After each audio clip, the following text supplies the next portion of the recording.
All right, good people. Some of you all know that I attended the NFL Player Engagement webinar. That webinar you can find right here. So I decided to do a study about the professionals in the space, how many people are in the space, how many people have 5+ years, 10+ years, how many have played NFL, how many have been in the NCAA. So it's a lot of interesting findings we're going to find out here today. Before I get started, my name is Ed Jones. I am a player development nerd. I am the founder of Beyond the Field Player Development. Please like and subscribe to this YouTube channel to find out more stuff about player development. So let's jump straight into it. The number of player engagement professionals based off studies I know. Now, what I did was I went to media guides and websites to put all this together. So there may be more, but I'm just doing my study like I used to do back in school. There are 65 professionals in this space. So if you look at that and going back to what I saw at the webinar, there were over 500 people at the webinar. There's 65 people in the space. I'm going to say that again.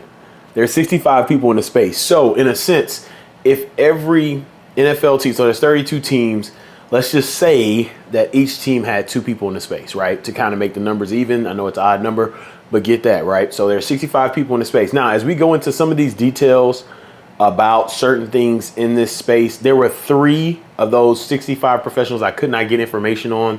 So when we talk about how many years somebody was in a role, we talk about did they come from the NCAA or not. I just could not get the information on 3 professionals. So let's talk about this. One thing I mentioned in that video is there's this thing of longevity, right? You heard people talk about longevity. And shout out to one of my friends in the space, someone who's impacted me so much, Jess Gray.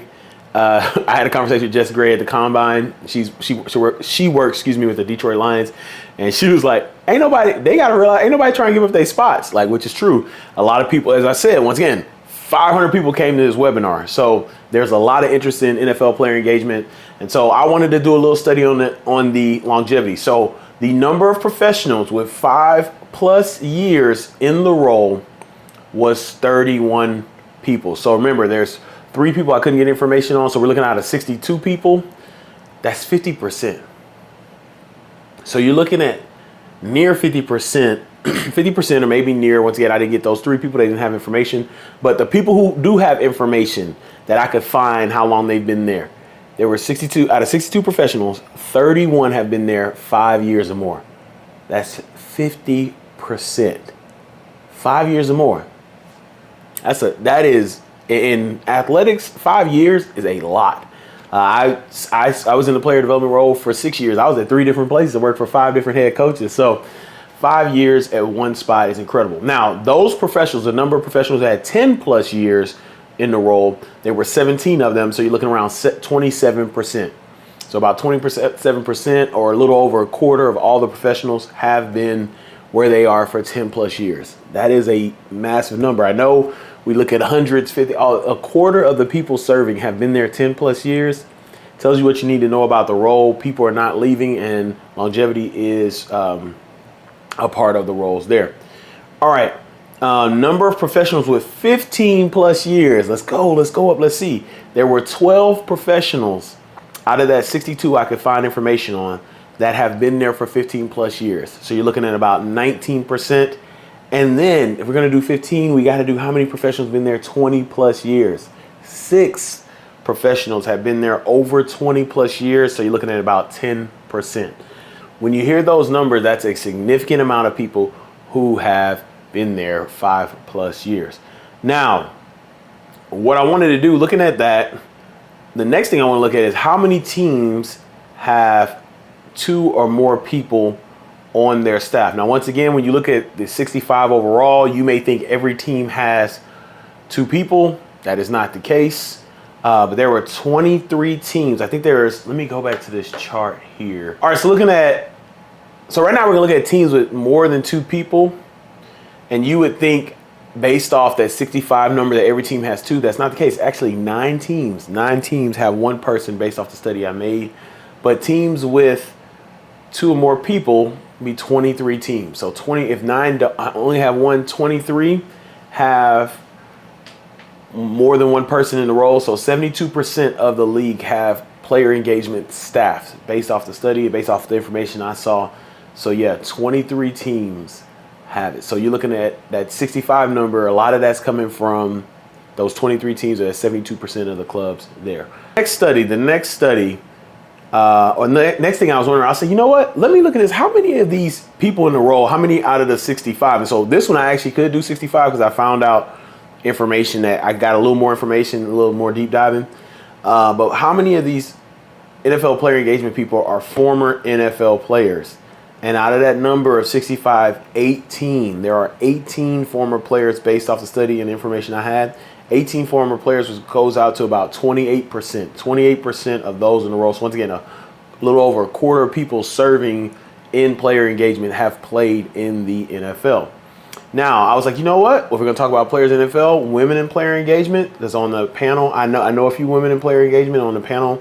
There was Kelsey from the Bills, and they have the exact, so women in player engagement is the exact same number as former players in NFL, so 18 as well. So once again, over a quarter of people serving in player engagement are women.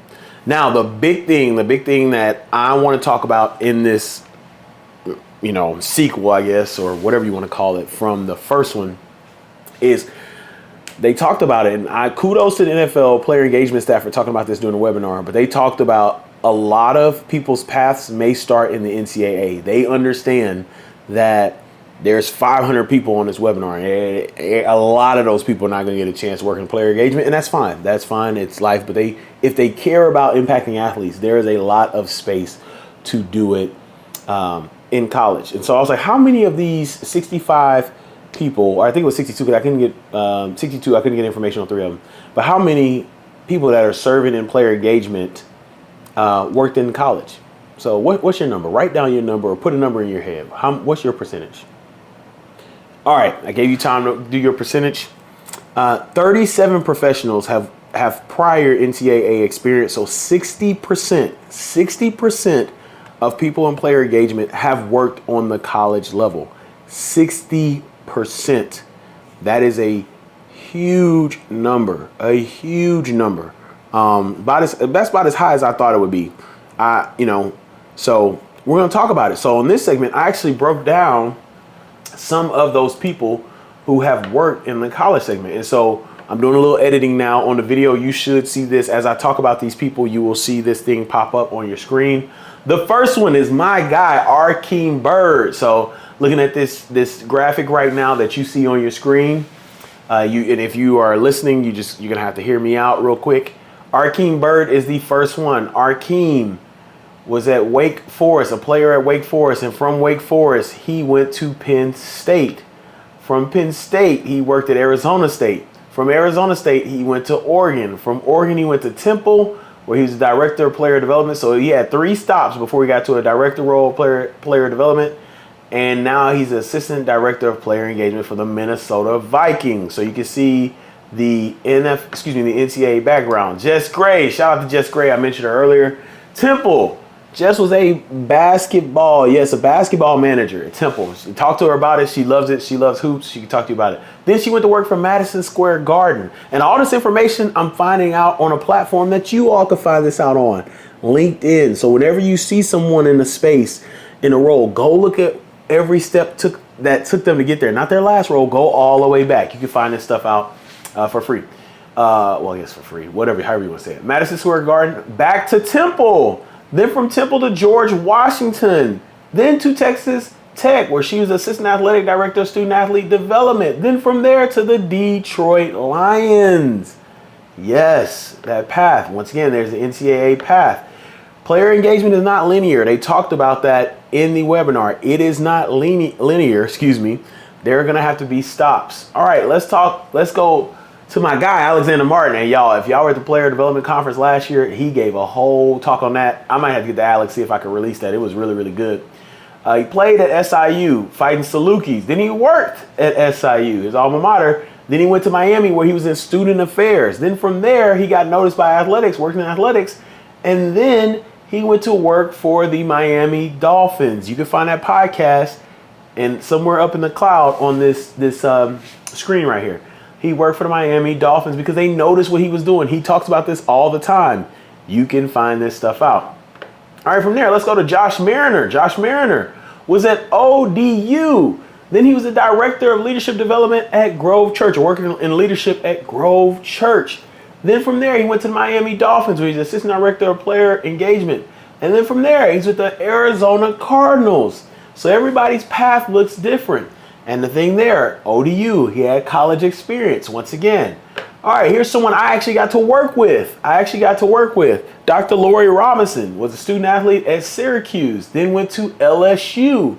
Then from LSU, she went to Tennessee. Then from Tennessee, she went to Texas A&M. Something about the SEC, Dr. Lori. And then from there, we worked together at Baylor. I remember when she got the job with Baltimore Ravens. It was awesome. She's like, I'm gone. But she works. She has extensive experience in college athletics. Okay. And then she got the chance, like I said earlier, with the Baltimore Ravens.